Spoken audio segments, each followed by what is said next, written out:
बार फिर से स्वागत है। बहुत दिनों बाद आपसे मिल रहे हैं। और जो लोग नए आए हुए हैं यार, चैनल भाई हमारा सब्सक्राइब कर लें। आपको अगर अच्छा लग रहा हो तो लाइक वाइक भी कर दें और थोड़ा शेयर भी करते रहिए। तो आज की क्लास में हम स्प्रेडशीट से संबंधित क्या पढ़ने वाले हैं, फंक्शंस के बारे में पढ़ने वाले हैं। देखिए, अभी तक आपने जब लिब्रे ऑफिस कैल्क का उपयोग किया होगा तो विभिन्न फार्मूलों को आपने बनाया था। जैसे मैं एक उदाहरण के तौर पर आपको बताऊं, साधारण ब्याज निकालने के लिए आपने P into R into T upon 100 करके ऐसे एक फॉर्मूला कंस्ट्रक्ट किया था ना।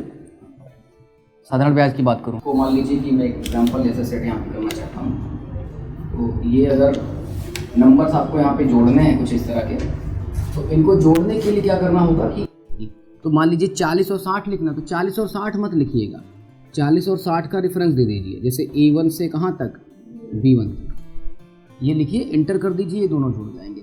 मैं आपको बताना ये चाहता हूँ कि ये जो फंक्शन मैंने यूज़ किया है ये प्री डिफाइंड फार्मूला है। कैसा, ये सब सम जैसे मैंने बुलाया, इसका काम है ऐड करना। केवल आपको इसके अंदर अपने पैरामीटर्स एंटर करने होंगे और उसके बाद फिर आप एंटर बटन को प्रेस करिए, सीधे रिजल्ट आ जाएगा।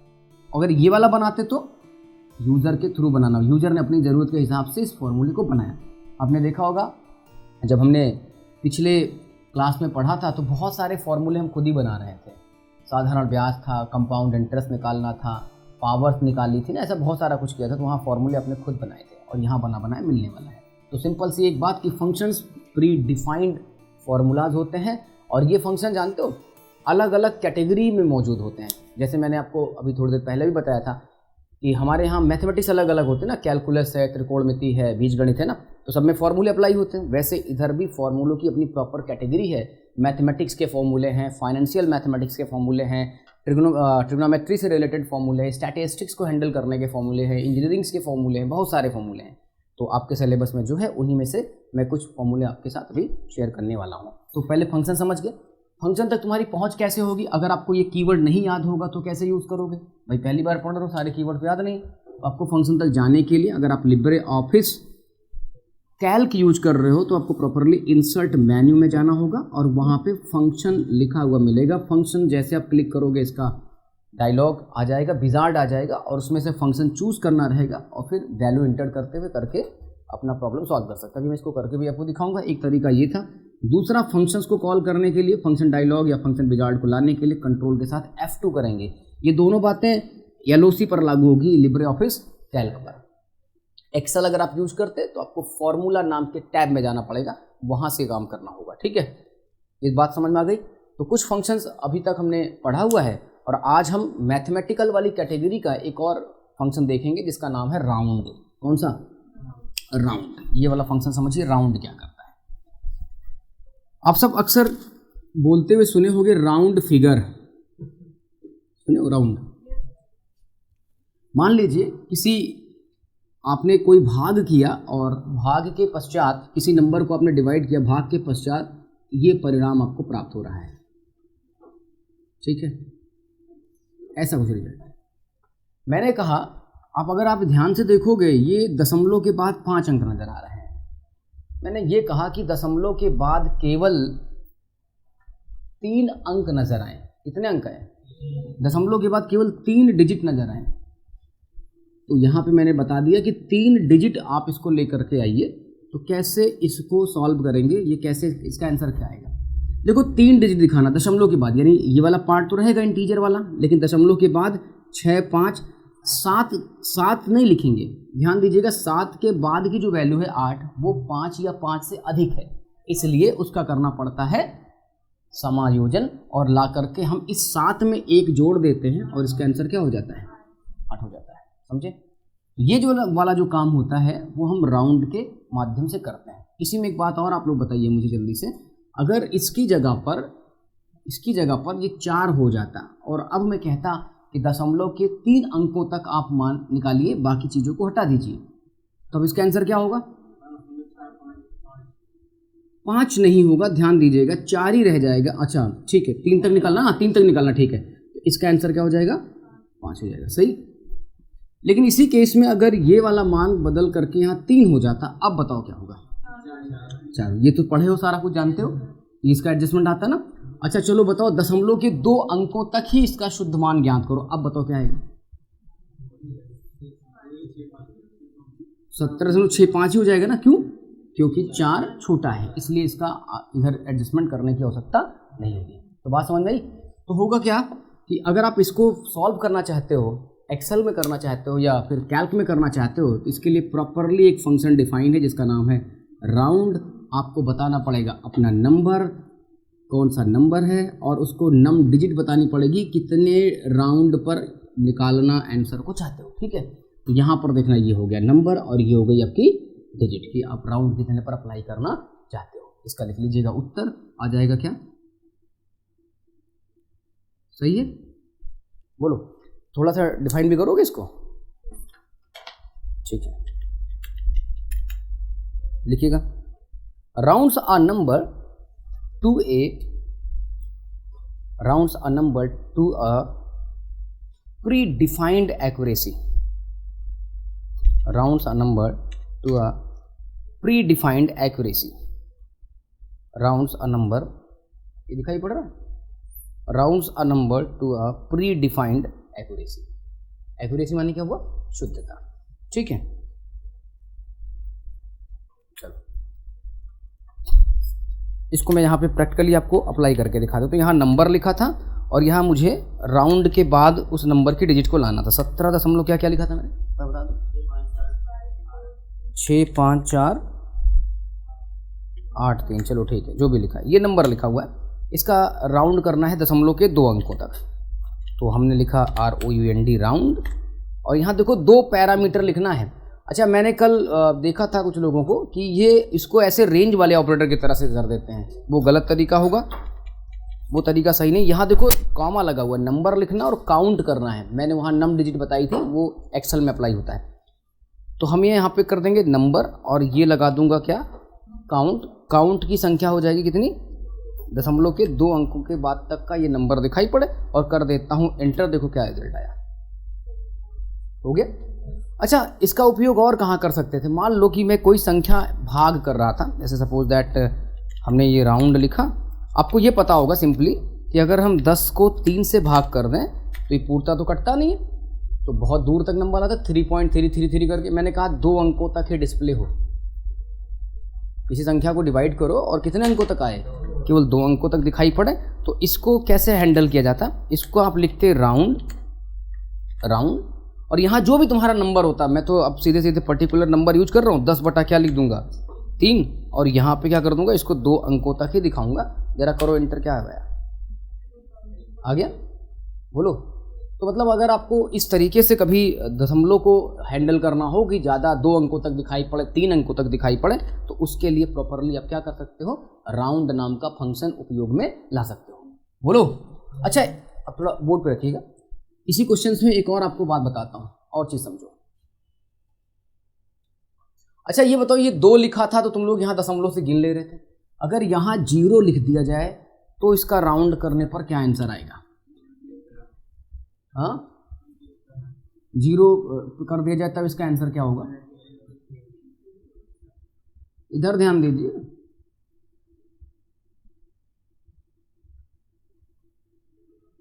तो ये 0 लिखा है ना, और ये लिखा 17.65434।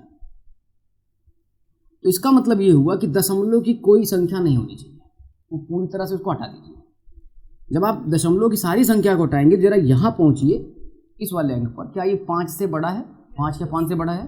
तो बड़ा होने के कारण 17 में क्या करेंगे, 1 जोड़ देंगे, यानी 7 में 1 जोड़ देंगे। इसका रेट क्या हो जाएगा? 17.65 की कोई दवाई है, दुकान वाला कितना चार्ज कर लेता है आपसे? तो आपको पता चला वो कितने डिजिट पर राउंड लगाता है? कितने डिजिट पर राउंड लगाता है? 0, जिससे दशमलव का पूरा हिस्सा क्या होगा, खत्म हो जाता है। सही है। तो अगर आप ये कर देंगे तो 18 आ जाएगा ऐसे। अच्छा, अगर इसी केस में, इसी प्रश्न को इस तरह से देखा जाए, अगर यहाँ 35 लिखा होता और फिर मैं कहता कि अब जरा 0 पर इसको राउंड कर दीजिए, आप बताइए कितना आएगा? क्योंकि तुम्हें पता है ये आखिरी डिजिट 5 से बड़ा नहीं होने के कारण इधर कुछ जुड़ने वाला नहीं है, आपको 70 रुपीज़ ही देना पड़ेगा। तो समझ में आया? ये रूल तो जान नहीं रहे हो ना सारा।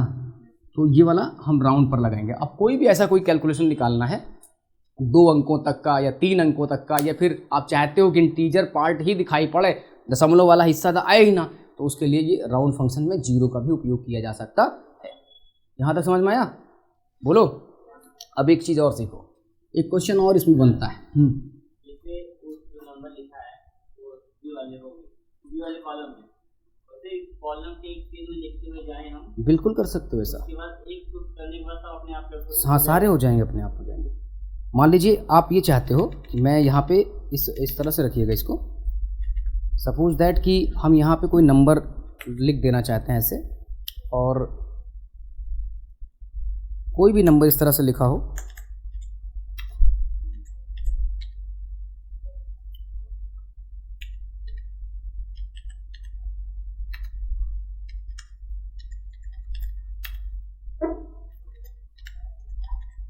ये सारे नंबर लिखना, और इसको चाहते हो कि 0 अंकों पर नहीं दिखाई पड़े, तो आप इसे यूज़ कर सकते हो क्या, राउंड, यहाँ से डिजिट ले लो और ये बता दो कि 0 अंकों तक ही दिखाई पड़ो।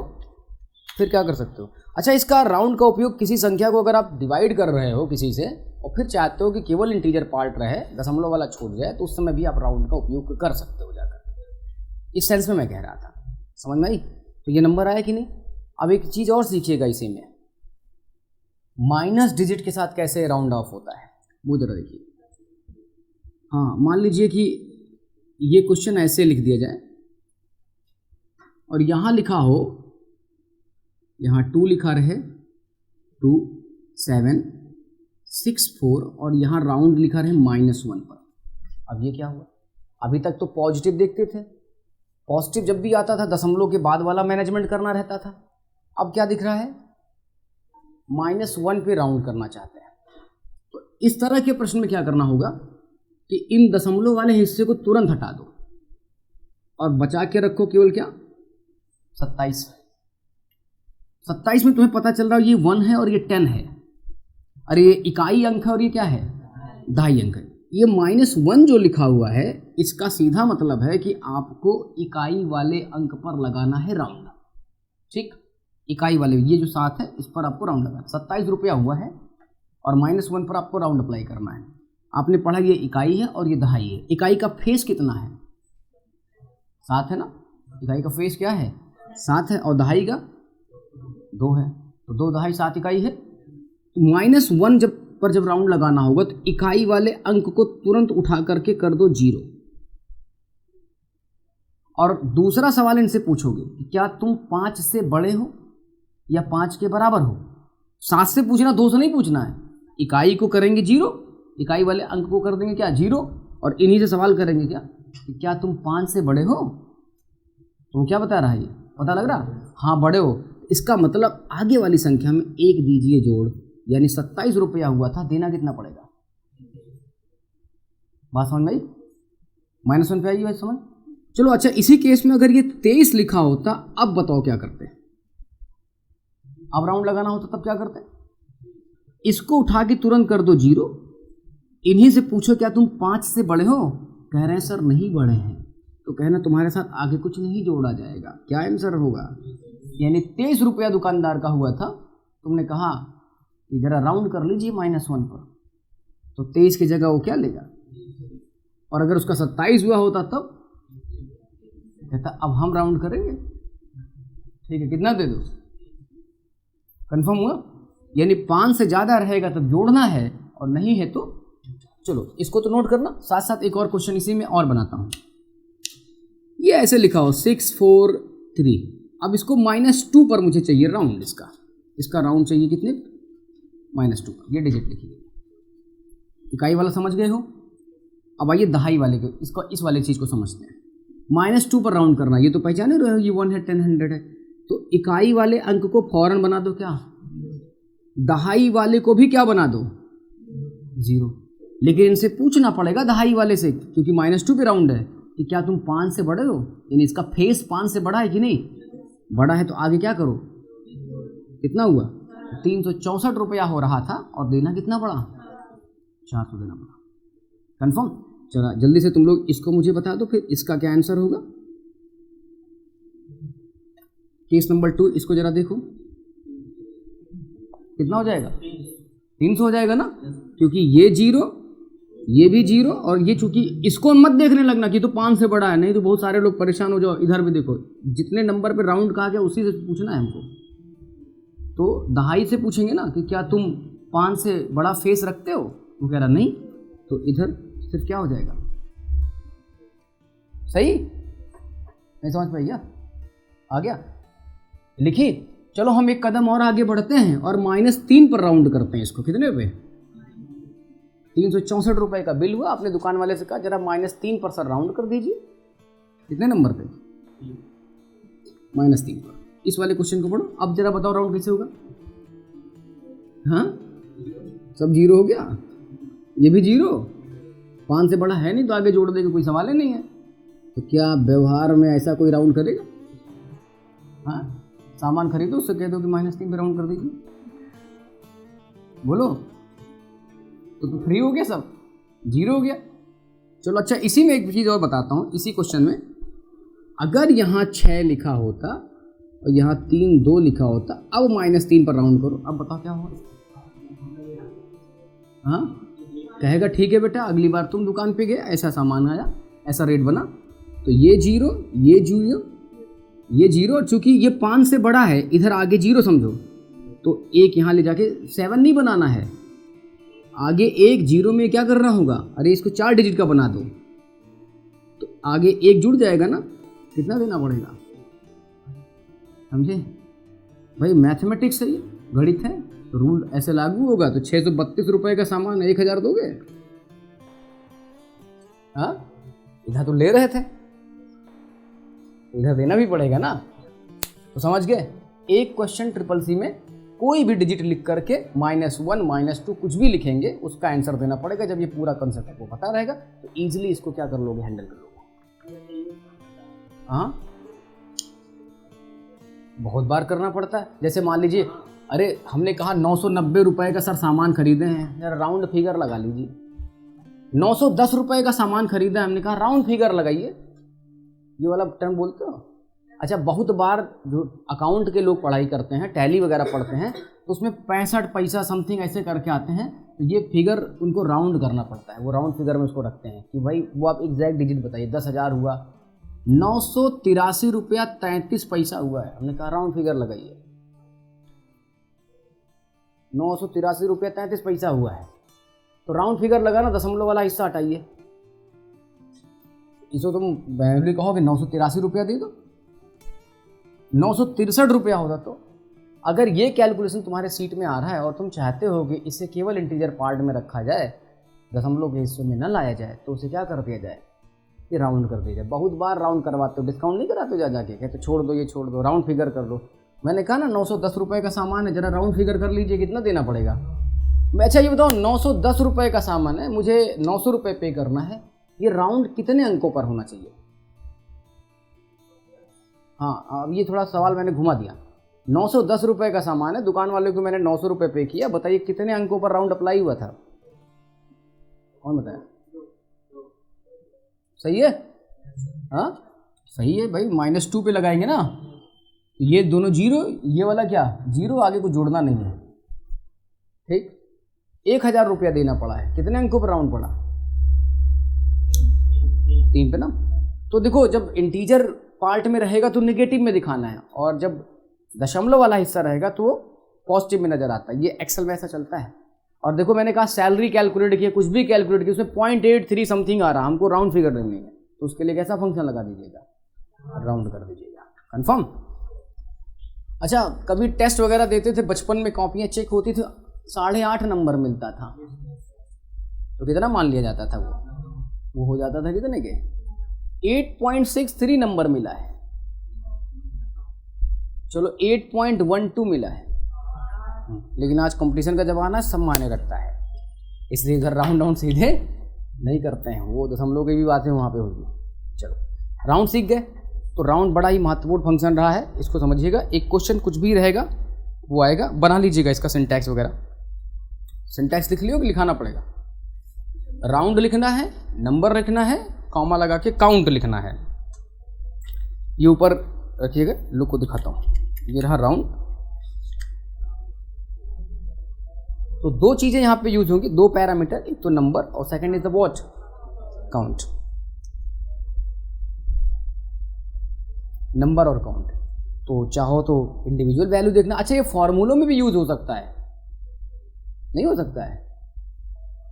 चलो दिखाता हूं कैसे। मान लो किसी व्यक्ति की सैलरी 20,000 रुपये है, ठीक है, 30 दिन की है ये, कितने दिन की, और उस व्यक्ति ने 23 दिन काम किया, कितना वेतन मिलेगा उसको? 20,000 सैलरी है, 30 दिन काम करने पर उसको 20,000 रुपये मिलता है। 23 दिन काम किया, कितने रुपए मिलेंगे? पहले एक दिन का निकालोगे और फिर मल्टीप्लाई कर दोगे किससे? कर दिया एंटर, देखो कितना आ रहा है।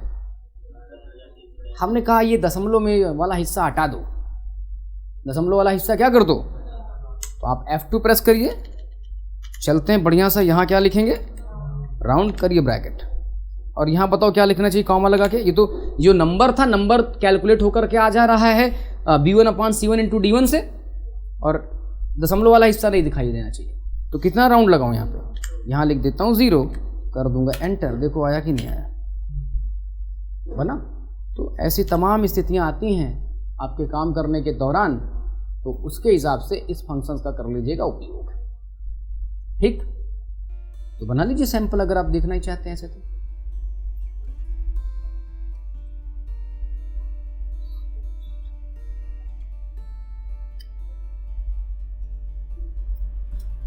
राउंड हो गया। अच्छा, पावर कल पढ़ाई थी, पावर बता दिया था।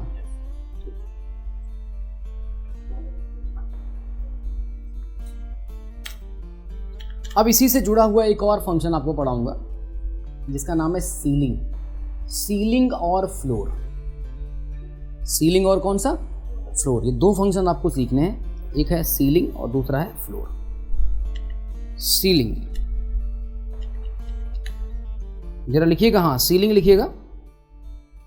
Rounds a number up to the nearest multiple of a significance. Ceiling, देखो जो लोग फंक्शन अभी भी लिख रहे होगे, सीलिंग लिखिए और ब्रैकेट खोलिए और बंद करिए जिससे वो दिखे कि फंक्शन है। बहुत सारे लोग गलत टाइप पे लिख रहे हो, सीलिंग लिखो। अरे सीलिंग हेडिंग जब बनाए हो तो सीलिंग को फंक्शंस की तरह लिखना सीखिए ना। फंक्शन मतलब क्या? पैरेंथेसिस ओपन करिए ना उसमें, ऐसे जैसे ये राउंड में लिखता हूँ इस तरीके से, ऐसे बनाइए। तो मैंने वही स्टैंडर्ड वाली जो बात यहाँ पे लिखी है, किसी नंबर को क्या कर देना है, हाँ, rounds a number up to the nearest multiple of a significance. Rounds a number up to the nearest multiple of a significance. अब यहाँ दो चीजें आपको समझनी है।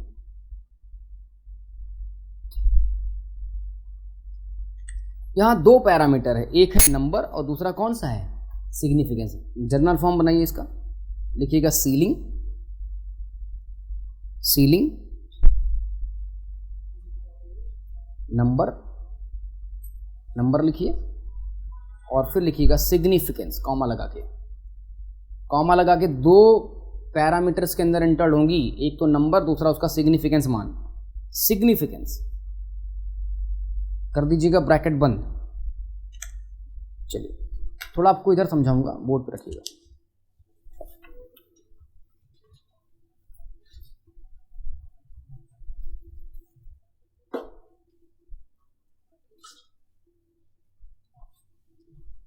तो सीलिंग वाले फंक्शन को जरा समझिए ये क्या करना चाहते हैं एक एग्जांपल के साथ। ये बताओ, जब हम लोग किसी क्लास में पढ़ते हैं, कहीं कोचिंग करते हैं जहां मंथली फीस चुकानी रहती है, मंथली फीस होती है ना। मान लीजिए कि आप किसी कोचिंग में जाते हो पढ़ने के लिए और वहां 32 दिन क्लास करते हो। पैसा जो चार्ज किया जाता है वो 30 दिन के हिसाब से किया जाता है। कितने दिन के हिसाब से? तो 30 दिन जो यहाँ पे मैंने पैसा चार्ज करने की बात कही, ये हमारा है सिग्निफिकेंस और ये है क्लास लेने वाले दिनों की संख्या। ये नंबर हो गया और ये क्या हो गया? सिग्निफिकेंस। तो सीलिंग भी तरह का राउंड ही करता है, ये अप राउंड करता है, और इन्हीं का एक छोटा भाई है जिसका नाम फ्लोर है, वो क्या करते हैं? डाउन राउंड करते हैं। ठीक है, दोनों बातें भी समझ में आ जाएंगी। पहले सीलिंग को समझते हैं। एक तरह की अपर लिमिट होती है, क्या होती है ये, और फ्लोर नाम का फंक्शन हमारी लोअर लिमिट होती है। ठीक है, ये सीलिंग है और नीचे क्या है? फ्लोर है। ठीक है।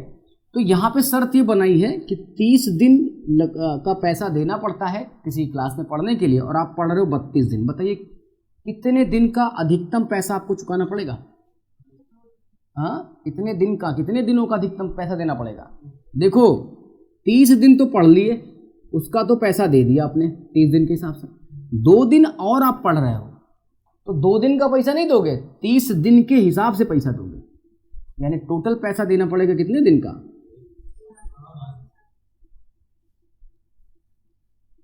क्लास में ऐसे ही तो होता है कि आप ऐसे 5 दिन पढ़ते हो, 30 दिन के बाद कहोगे सर 5 दिन का पैसा ले लो। पूरी मंथ की फीस देते हो? नहीं देते हो? तो कुछ कह रहे नहीं देते हैं, तो ऐसे देना पड़ता ना। तो 30 दिन के हिसाब से आपको पैसा देना पड़ता है, और आप पढ़ रहे हो कितने दिन? 32 दिन। समझ में आया? तो ये सिग्निफिकेंस के हिसाब से इस नंबर को देखते हुए राउंड कर देते हैं इसके मल्टीपल में। ठीक, जरा एक चीज़ और समझो, अगर हम क्लास 64 डे कर लेते हैं, अब बताओ कितने दिन का पैसा देना पड़ेगा?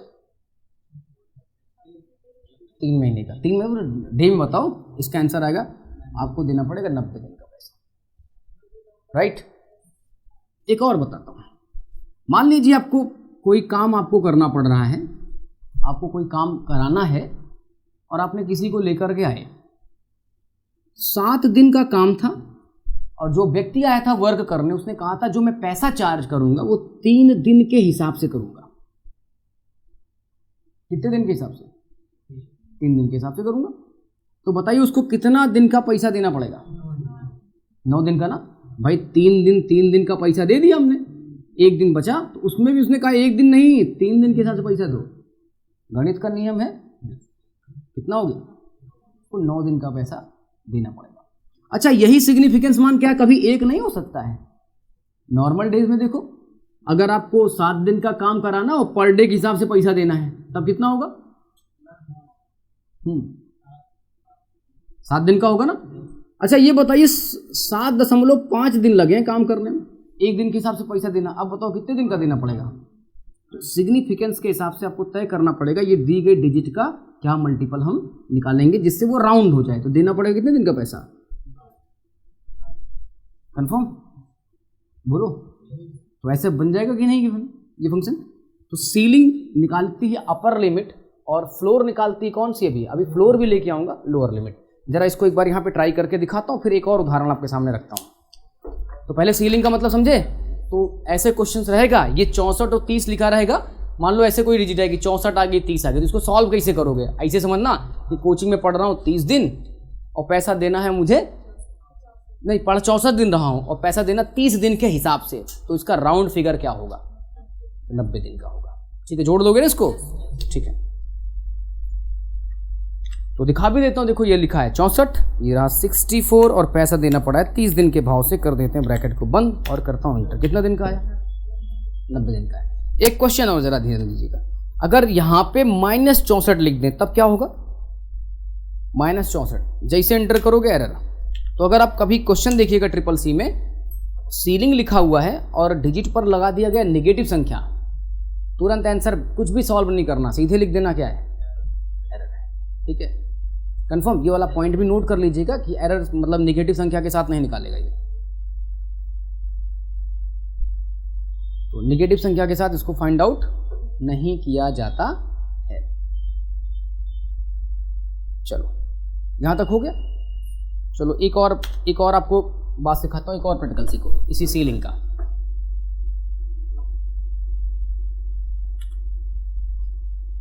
देखो मेरे पास ईंटें थी, ईंट है, ब्रिक्स हैं, इनकी संख्या है 1800 ईंट है मेरे पास। ठीक है, इनको लेके जाना है, तो जिस ट्रॉली में लेके जाने वाले हैं उसमें एक बार में सिर्फ 500 ईंट आती हैं। कितनी आती हैं? 500 आती हैं। तो मैंने यहाँ पे ये पता लगाने की कोशिश की है कि नंबर ऑफ ट्रॉली या ट्रक कितना लगेगा, क्या ट्रक लगेगा। जरा प्रैक्टिकली देखोगे तुम क्या करोगे, 1800 को भाग कर दोगे किससे उठा करके, आएगा 3.6 ट्रक। अब जरा सोच के बताओ व्यवहार में क्या 3.6 ट्रक जाएगा? 3 ट्रक जाए और 0.6 ट्रक जाए, चौथा ट्रक तो जाएगा ना। इसी को फाइंड करने के लिए क्या करते हैं, सीलिंग फंक्शंस की उपयोगिता यहाँ पे बढ़ जाती है, या उसी के सेंस में इसका उपयोग करते हैं। अब कैसे लगाओगे सीलिंग, यहाँ क्या करेंगे सीलिंग लगाने के लिए, ये रहा नंबर ना, तो नंबर सॉल्व कैसे करोगे, क्योंकि 1800 को भाग करना पड़ेगा किससे, 500 से, तो नंबर निकल आएगा। और इसका सिग्निफिकेंस मान 1 होगा, क्योंकि इतने सारे वैल्यू को ले जाने के लिए सिर्फ क्या चाहिए होगा, 1 ट्रक की बात हो रही। कर दीजिए इंटर। कितने ट्रक लगे बोलो। या तुम इसी बात को ऐसे भी समझो कि अगर मैं ये सीलिंग लिखता और यहाँ की डिजिट यूज करता, ये वाली 3.6 लिखता और ये कहता 1 ट्रक लेके जाएगा, मतलब ऐसे समझना 1 दिन के हिसाब से काम करना पड़ रहा, 3.6 दिन काम कियो तो कई दिन का पैसा मिलेगा। चाहे ऐसे समझ लेना इसको, कर दीजिए इंटर। तो नंबर ऑफ ट्रकों की संख्या समझ में आई कितनी लगेगी, तो नंबर ऑफ एक्चुअल ट्रकों की संख्या कितनी हो जाएगी, 4 की जरूरत पड़ेगी। तो ये वाला फंक्शन लिख लीजिएगा, यहाँ बना लीजिएगा ब्रिक्स, यहाँ लिख दीजिएगा ट्रक की कैपेसिटी, यहाँ लिख दीजिएगा नंबर ऑफ ट्रक्स, यहाँ नंबर ऑफ एक्चुअल ट्रक्स। तो सीलिंग का इंपॉर्टेंस समझे कितना है।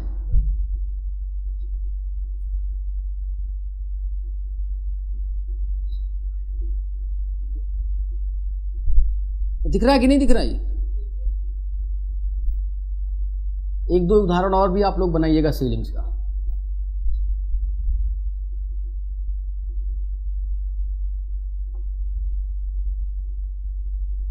हो गया यहां तक लिखा, इसको थोड़ा ढंग से बना लीजिएगा। अब कुछ लोग यूरिया खरीद लेना, डाई वाई भी खरीद लेना, ठीक है, और ट्रक की क्षमता बता देना, बताना कितना ट्रक लगेगा, उसको कैरी कर लेना, ठीक। ऐसे लिखना नहीं, जाके वहां सॉल्व नहीं कर पाओगे, तो दिक्कत होगा। अब इसी का एक और फंक्शन आता है जिसका नाम क्या है, फ्लोर। क्या है, फ्लोर। अभी तक देखा होगा ceiling upper limit find out कर रही थी ना, फ्लोर क्या करेगा, ठीक है। तो ये छत था सीलिंग और ये वाला आ गया अब क्या, फ्लोर। तो ये क्या करेंगे, ये डाउन में, हाँ, इसको फाइंड आउट करने की कोशिश करेंगे या सॉल्व करते हैं। ऐसा जल्दी से लिख लीजिए, फिर मैं आपको उदाहरण बताता हूं।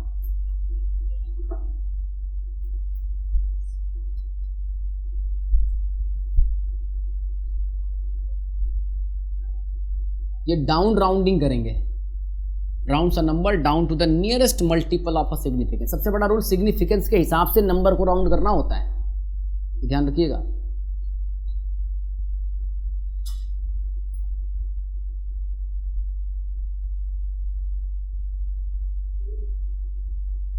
हो गया, हटाऊं जरा इसी वाली कोचिंग वाले मैटर पर फिर से आ जाइए। दोनों पहले ये बना, जनरल फॉर्म बनाइए, फ्लोर लिखिए, ब्रैकेट खोलिए, नंबर लिखिए और सिग्निफिकेंस लिखिए। फ्लोर कॉमा नंबर और ब्रैकेट, फिर नंबर, फिर कॉमा लगाओ, फिर लिखो सिग्निफिकेंस। देखो इधर आप 32 दिन पढ़ने आए हो, पढ़ लिए हो, और पैसा 30 दिन के हिसाब से देना है। तो सीलिंग में क्या देखे थे, 60 दिन का पैसा देना पड़ता था। फ्लोर में क्या हो जाएगा, देखो 30 दिन का हो जाएगा, 2 दिन का छोड़ दिए। तो एज ए स्टूडेंट्स के लिए क्या ठीक है, फ्लोर की सीलिंग, और टीचर के लिए सीलिंग चाहिए उनको, सही। तो फ्लोर डाउन में क्या करेगा, सॉल्व करेगा, और ये सीलिंग क्या करेगा, ऊपर में करेगा। अच्छा इधर देखो, ये 17 दिन कोई काम करता है और 3 दिन के भाव से उसको पैसा देना पड़ता है। बताओ कितने दिन का पैसा देना पड़ेगा, सही है। अच्छा बड़ी डिजिट के साथ आप कैसे काम करोगे, अब बोर्ड पे रखिएगा, इधर सिखाता हूँ। थोड़ा सा इसका मैनुअली हम लोग सॉल्व करना सीख लेते हैं कि फ्लोर और सीलिंग निकाली कैसे जाती है, उसका सिंपल सा तरीका यहाँ समझो, ये फंक्शन चल कैसे रहा है। देखो 17 दिन आप काम करते हो और पैसा ले रहे हो कितने दिन के हिसाब से, 3 दिन से। तो हमको पता करना मिनिमम कितने दिन का पैसा देना पड़ेगा। इसके लिए आपने देखा हमने फंक्शन लगाया कौन सा, फ्लोर। तो ये इसका आंसर आया कितना, पर आया कैसे, वो जरा देखो। जितने दिन काम किए हो और जितने दिन के हिसाब से तुमने पैसा मांगा है उसको कर दो भाग, पढ़ो पहाड़ा, 15, कितना शेष आया, 2 आया ना। तो जो 17 था ना, जितने दिन तुमने काम किए थे उसमें से शेष को क्या कर दो, घटा दो, फट से क्या मिल जाएगा, फ्लोर मिला कि नहीं, मतलब किए गए कार्य का दिन, कार्य के दिनों की संख्या माइनस क्या, शेषफल, इससे निकल जाएगा। तो अगर पेपर में आ गया कोई प्रश्न तो कैसे सॉल्व करोगे, वहां तो लैपटॉप मिलेगा नहीं, वहां कंप्यूटर तो मिलेगा, केवल पेपर ही दिखाई पड़ेगा ना उस पर, उसमें कैलक तो ओपन नहीं करोगे। तो उसके लिए फट से ऐसे सॉल्व कर लेना, पीछे कहीं जगह मिलेगी कर लेना, रफ कॉपी नहीं मिलती ध्यान रखना अलग से, तो एडमिट कार्ड के पीछे लगा लेना, सही है, नहीं तो मेज पे लिख लेना, वही सही है। अच्छा चलो एक और क्वेश्चन पूछता हूँ तुम लोगों से, अगर 34 लिखा हो और 4 लिखा हो, 34 नंबर और 4 सिग्निफिकेंस है, फ्लोर मान क्या होगा इसका, जल्दी से बताइए।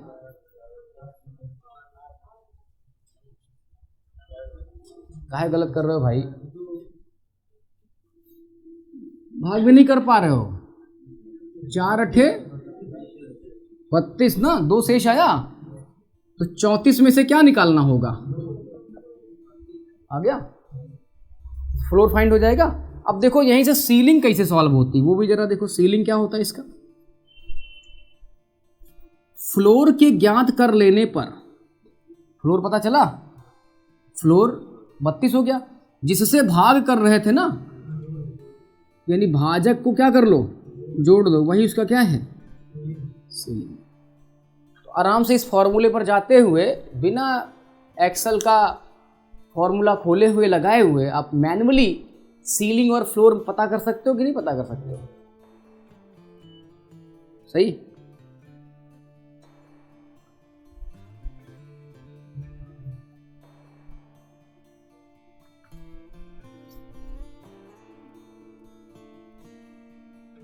मेरे पास 1000 किलोग्राम का कोई सामान है, ठीक है, ठीक है, 30 किलो का या 45 किलो की पैकेट बनानी है, अधिकतम और न्यूनतम कितनी बननी चाहिए, पता करके बताइए। लिख दिया मैंने सवाल। 1000 ग्राम कोई सामग्री है, 1000 ग्राम नहीं किलोग्राम लगा लो, और 45 किलोग्राम की पैकेट बनानी है, अधिकतम और न्यूनतम कितनी पैकेटें बनेंगी, इसके अकॉर्डिंग क्या निकालना, फ्लोर और सीलिंग ना, पता करो फट से।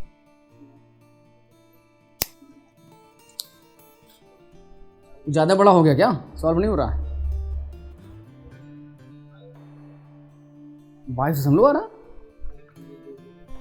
भाग कर लियो सीधे, अभी फ्लोर नहीं निकाले हो ठीक से, तो फ्लोर निकालते हैं, ये रहा 1000 और ये रहा 45 और कर देता है इंटर, देखो कितना आया 990, और सीलिंग कितनी आएगी इसकी। इस हिसाब से अगर हम काम करेंगे तो हमारी न्यूनतम पैकेट बनेगी 990, और अगर हम सीलिंग के साथ जाते तो क्या बनती 1035, यानी हमें, और अच्छा ये बताओ अधिकतम पैकेट, ऐसा सवाल बनाते 1000 किलोग्राम की सामग्री और 35 किलोग्राम के हिसाब 45 किलोग्राम के हिसाब से बनाने हैं पैकेट, तो अधिकतम पैकेट बनाने के लिए कितने और अधिक मात्रा में सामग्री की आवश्यकता पड़ेगी, निकल जाता है कि नहीं, यहाँ से बन गया सवाल। तो सीलिंग निकालेंगे, 1000 था, कितना कम पड़ेगा, 1035 आ रहा ना, घटा दो फट से, 35 किलो और चाहिए, बहुत कुछ कर सकते हैं, तुम लोग सिंपल सा समझो यहाँ पे। अरे मैंने क्या सवाल बनाया, 1000 किलोग्राम का सामान है, 45 किलोग्राम का पैकेट बनानी है, अधिकतम पैकेट बनाना है हमको, अधिकतम पैकेट का मान कितना आ रहा है, तो मैं पूछ रहा हूँ कितना कम पड़ रहा था, कैसे 1000 है, 1035 सीलिंग का अधिकतम मान है, तो बन जाएगा कि नहीं ऐसा क्वेश्चन। सीलिंग और फ्लोर ध्यान रखिएगा, एक क्वेश्चन फिक्स आएगा, डिजिट कुछ भी रहेगी, आपको मैं जो तरीका सिखाया था उसी के हिसाब से जाते हुए सॉल्व कर लीजिएगा और आपको आंसर की प्राप्ति हो जाएगी, सही। और अगर नकारात्मक संख्या लिखी हुई नेगेटिव के साथ लिखनी तो कुछ भी मत करना, 10 सेकंड से भी कम समय में आंसर दो, आगे बढ़ो, आंसर क्या है उसका, गलत है, ठीक है। तो अब मैथमेटिकल कैटेगरी के फंक्शन हो जाते हैं यहाँ पे पूरे, मैथ का पूरा फंक्शन मैंने कर दिया। अब आगे बढ़ेंगे, अगली कैटेगरी पढ़ेंगे जिसका नाम रहेगा स्टैटिस्टिकल फंक्शंस। कौन से? हाँ, स्टैटिस्टिकल फंक्शंस आपको सीखने हैं। इस कैटेगरी में अब मैं आपको सिखाऊंगा ये वाला function, statistical functions. Statistical functions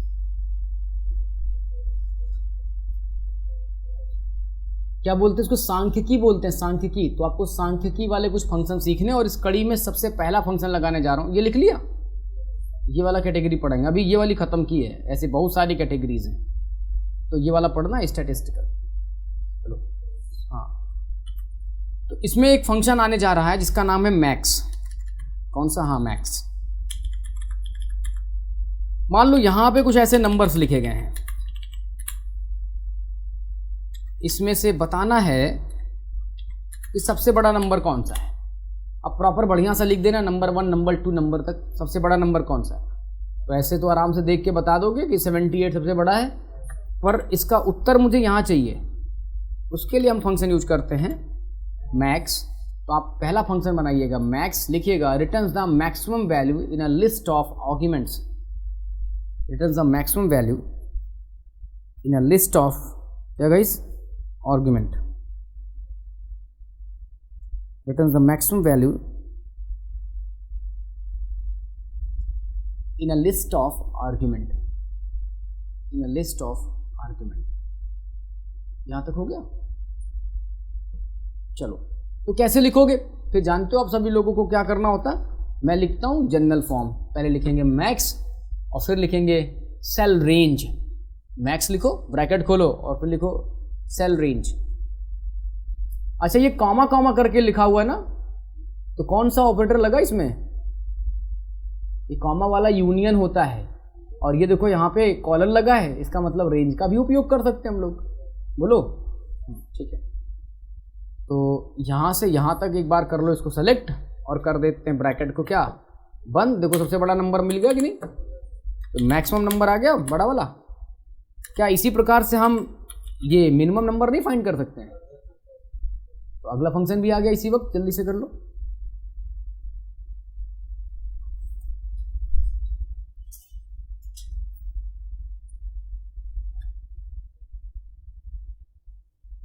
लिखा?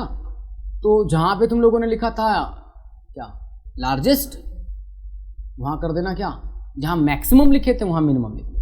अब की बार मिनिमम फंक्शन निकालने पर दिए गए रेंज से जो सबसे छोटा मान होगा वो आपकी सेल में लौट कर आता है।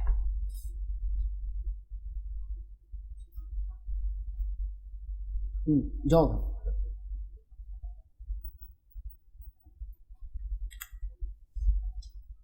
यहां तक कंफर्म हुआ? अरे इधर जल्दी से देखो भाई, इसको खत्म करो। ये हो गया, कर देते हैं इंटर। तो मैक्स और मिनिमम वाले फंक्शंस समझ में आए? देखो याद होगा मैंने जब एबीएस की बात कही थी, एबीएस वाला फंक्शन याद है मैथमेटिक्स में? स्क्वायर्ड रूट निकाला था, स्क्वायर्ड निकलवाया था ना, तो देखा था नेगेटिव संख्या का मैंने बताया था नहीं निकलता है, सबको पता है, वो इमेजिनरी रूट जनरेट होती है। लेकिन हमने नेगेटिव संख्या को पॉजिटिव में बदल करके नंबर निकाले थे, याद होगा नेस्टेड फंक्शन चलाया था हमने। तो हम मैक्स और मिनिमा का उपयोग आने वाले आगे जो है इसको नेस्टेड में यूज करके आपको दिखाएंगे। पहले इंडिविजुअल की इसकी प्रैक्टिस कर ली जाए, ठीक है? बोलो। अच्छा एक बात बताओ, मैं अगर तुमसे ये पूछूं कि इस दी गई रेंज का सेकंड लार्जेस्ट वैल्यू कौन सी है, सेकंड लार्जेस्ट वैल्यू कौन सी, इसको कैसे ज्ञात करोगे?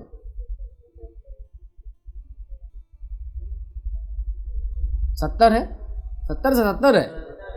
अब इसको कैसे निकाला जाएगा? मैक्स और मिनिमम तो बड़ा और छोटा क्रम सा फाइंड करते हैं, लेकिन यहां पे हमें सेकंड हाईएस्ट मालूम करनी है, तब उसके लिए एक और फंक्शन है जिसका नाम है लार्ज। कौन सा? लार्ज। इधर देखो, ये पूरा अपना यहां से यहां तक का सेल रेंज है, इसको मैं करके दिखा दे रहा हूं जल्दी से। लार्ज, और बता दो कि सेकंड हाईएस्ट चाहिए कितना, सही है? तो ये सेकंड हाईएस्ट नंबर हुआ कि नहीं हुआ? बोलो। तो ऐसे थर्ड और फोर्थ भी निकाल सकते हो। अच्छा मैं कहूँ सबसे सेकंड छोटा नंबर कौन सा है, ये नोट कर लो जल्दी से देख के इसको। वैसे ये बहुत ज़्यादा ज़रूरी नहीं, आता नहीं है, लेकिन जानते रहो लार्ज होता है। Large, second highest, third highest, fourth highest, dot dot kth highest number find करना होगा n सैंपल में से। तो उसके लिए आपको निकालना पड़ेगा कौन सा फंक्शन यूज करना पड़ेगा, लार्ज वाला फंक्शन। ठीक है, हटाएं इसको। अच्छा, वैसे ही इसका अपोजिट भी होना चाहिए, नाम क्या है, स्मॉल। तो बताइए सेकंड छोटा नंबर कौन सा इसमें से? हाँ, वैसे तो पहचान ही दो ना, 46 है, तो अगला फंक्शन स्मॉल भी लिख दीजिएगा। तो देखो आज राउंड बताया है, सीलिंग फ्लोर की बात कही, मैक्स मिनिमा और स्मॉल और लार्ज की। इतने जाकर के फंक्शंस की प्रैक्टिस कर लीजिए। That's all, thank you. और जो लोग नए आए हुए हैं यार, चैनल भाई हमारा सब्सक्राइब कर लें। आपको अगर अच्छा लग रहा हो तो लाइक वाइक भी कर दें और थोड़ा शेयर भी करते रहिए।